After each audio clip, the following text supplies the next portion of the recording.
let you know, a little housekeeping rule.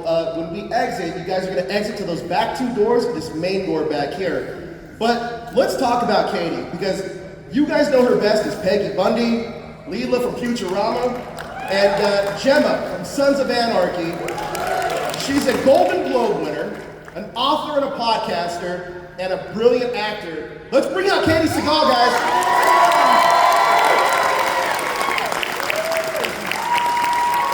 Hello.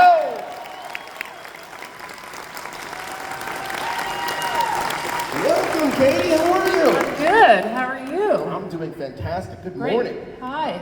Gosh, it's so cold in this convention center. It is. Well, first of all, thank you so much for joining us here in Orlando. It is a pleasure to have you. It's an honor. I want to start it off. So we're going to jump through your career a little bit here. We're going to do a little retrospective. But I got to start it off with Married with Children. It's incredible comedy. Peggy is a character that left this indelible mark on television comedy. Can you talk about approaching Peggy both as a hilariously flawed and endearingly real?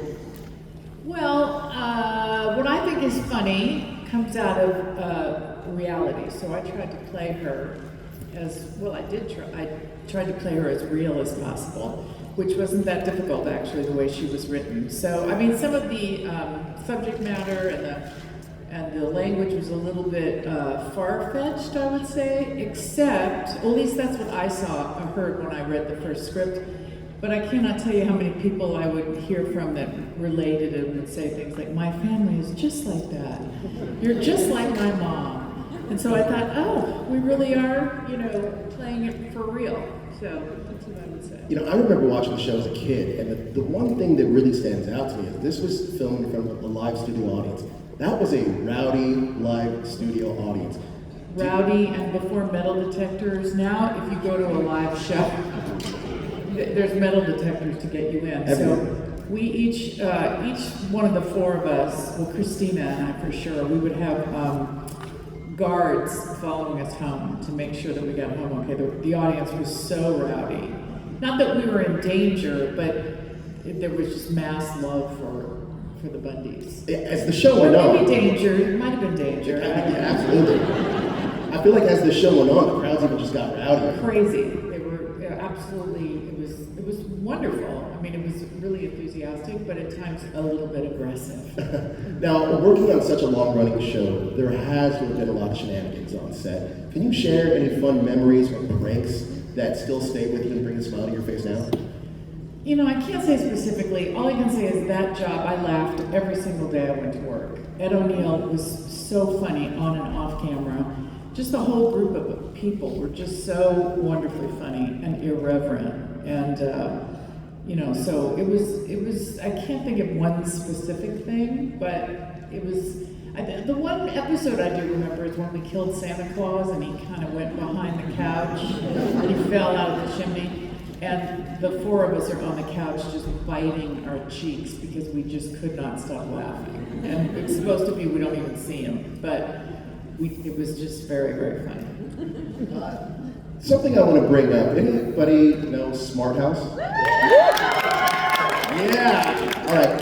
How often do you get asked about Smart House? A lot more lately. I don't know if they've re-released it or something, and also maybe if you were in the second grade, you watched Smart House, right? Second or third grade. Because I remember bringing my daughter to the screening of it, and she was 6 or 7, and she stood up in the middle of it as I got meaner and meaner. And she started crying and screaming, saying, "That is not my mom!"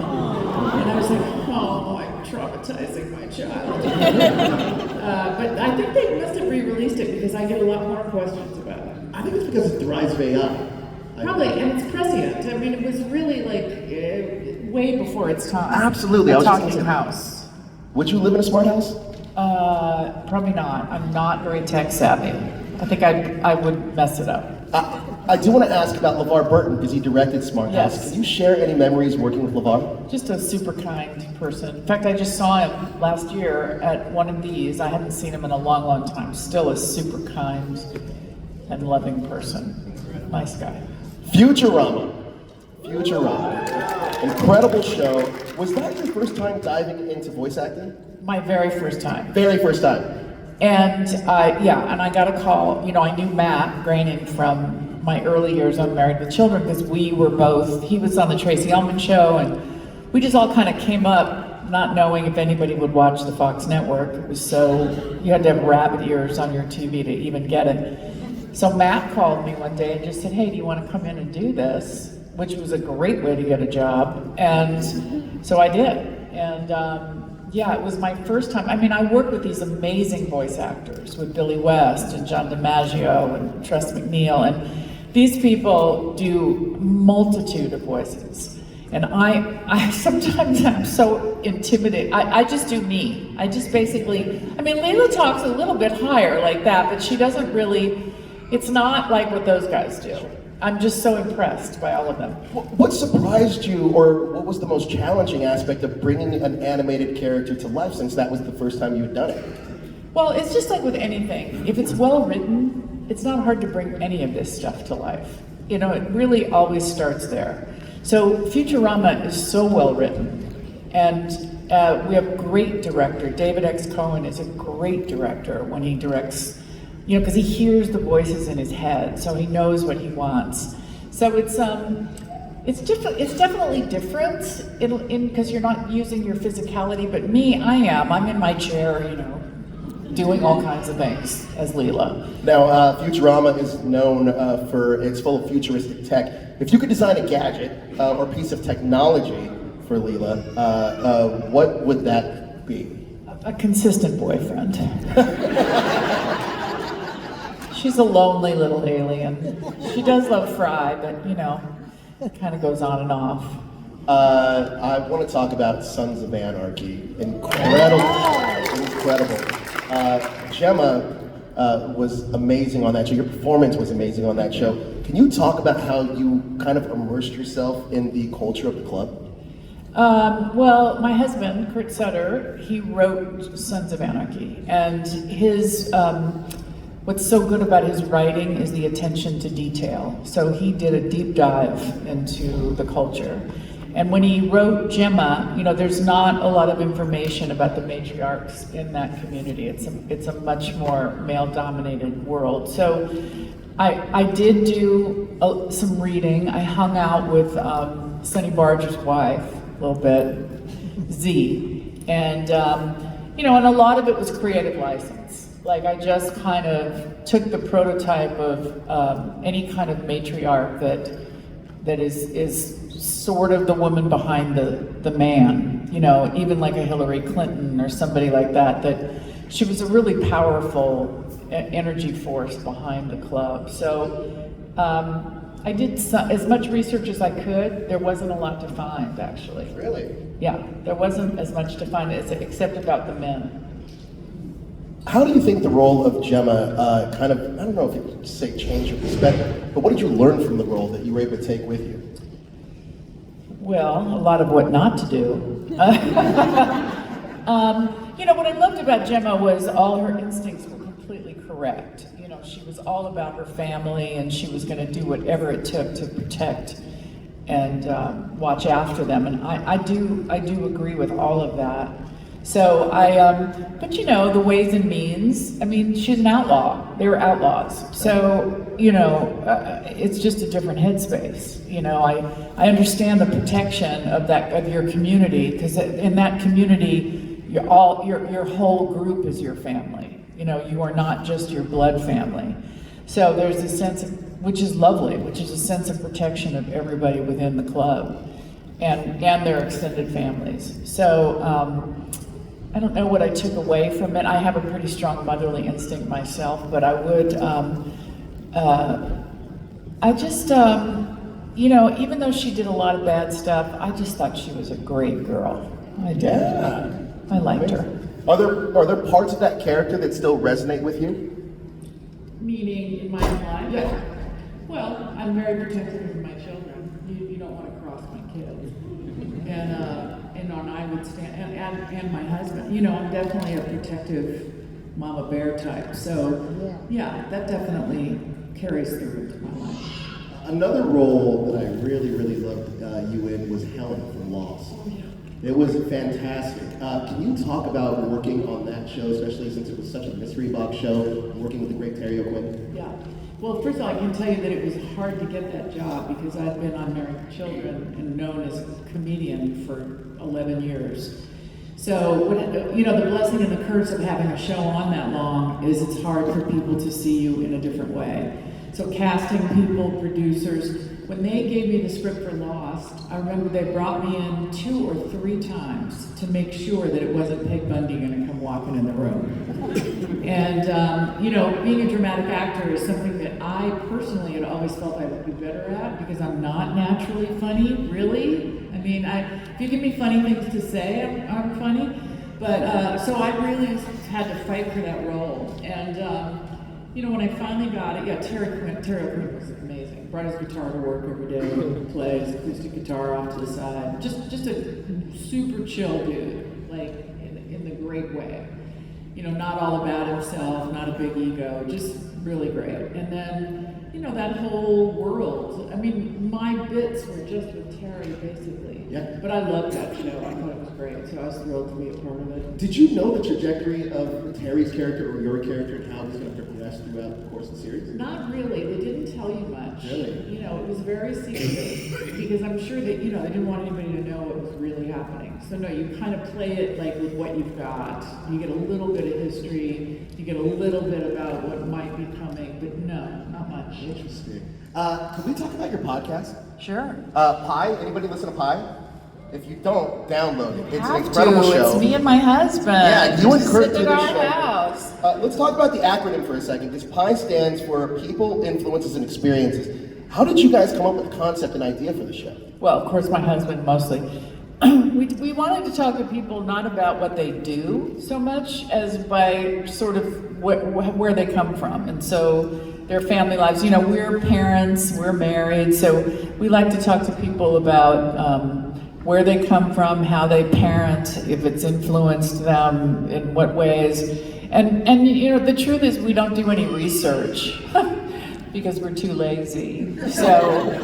So we like to have people come in that we don't know a lot about. And so it's a sincere conversation and we're very curious about them. So it's been really fun. We had toyed with the idea for a long time and then we just do it at our house and it's very comfortable. And here's the key. The other part of it, the reason it's called Pie is the last segment is everybody has to tell us their favorite pie and they have to tell us the history of why.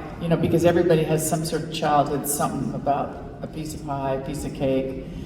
A few people don't like pie, so then they bring something else. But then we talk about that. We get into that too. But it's really fun.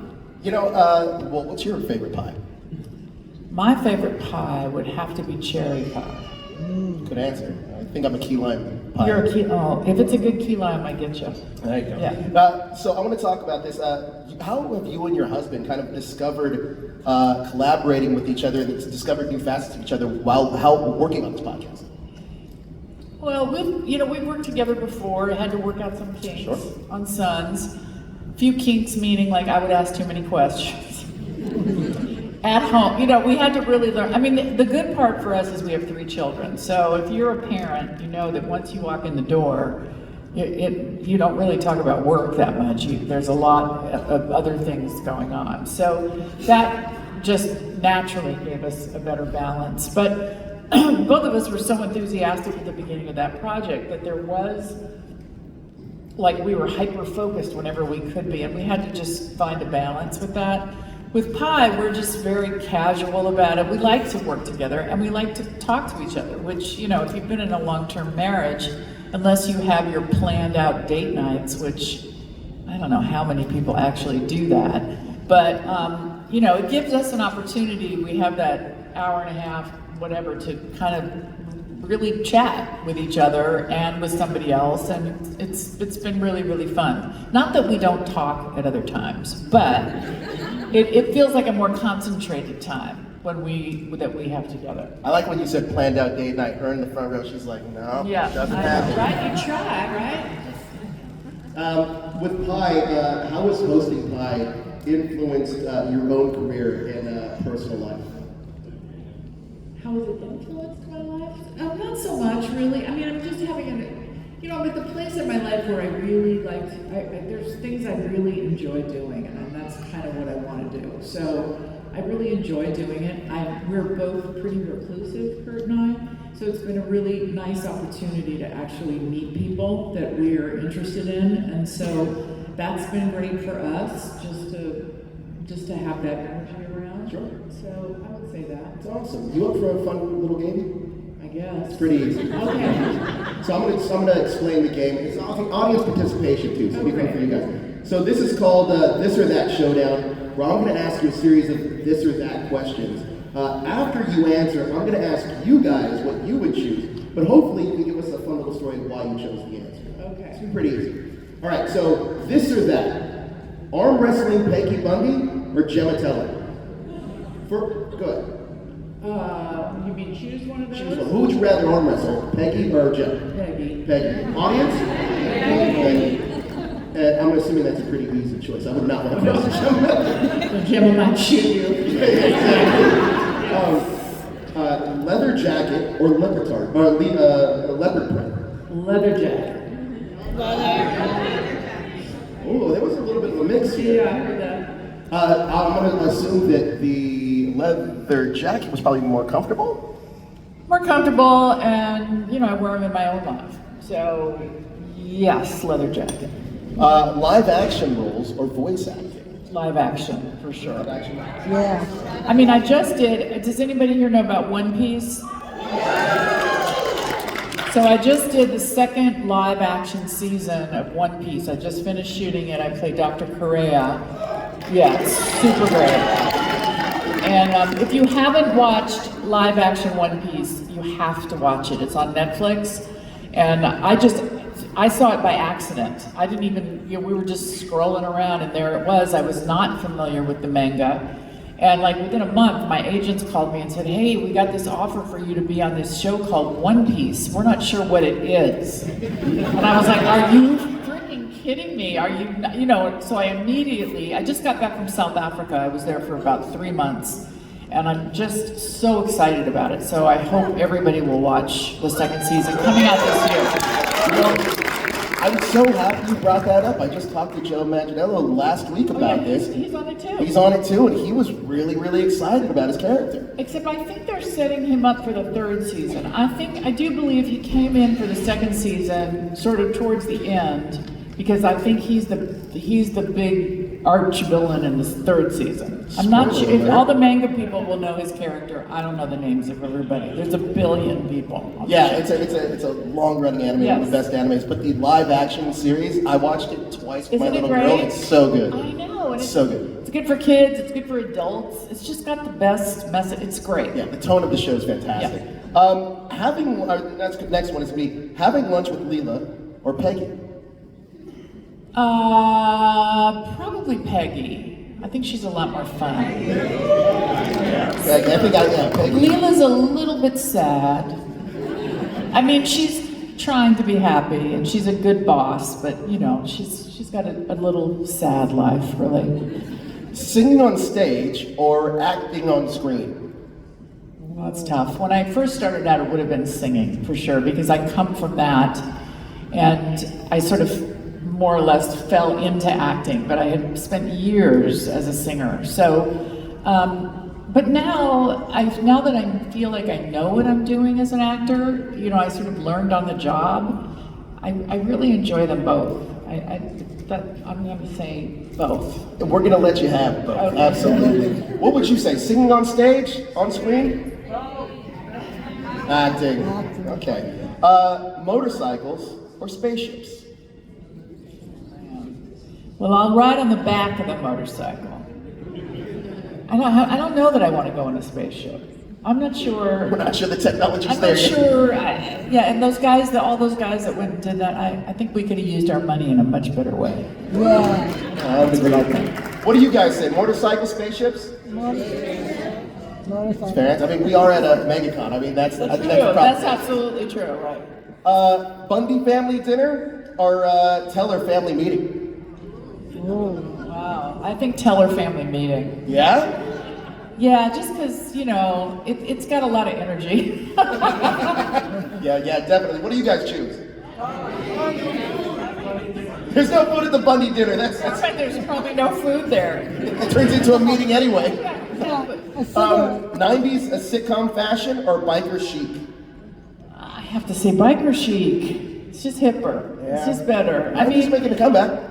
I know, and I do love, I loved what Peg Bundy wore. I just thought she looked great, but that wouldn't have been my personal choice for me. I mean, she was definitely a character. Gemma's a character too. I don't walk around dressed like a biker, but I do like, I like some biker clothes. Peggy's hair was a whole thing.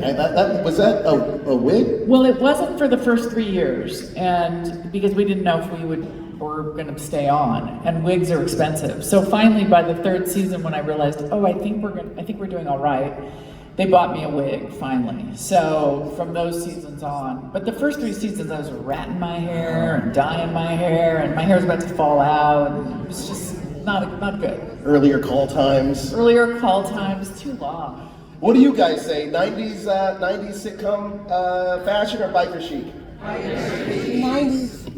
I think I learned more bikers. She said 90. All right, we got some pre-submitted fan questions from you fantastic people here in Orlando, or from around the world, really.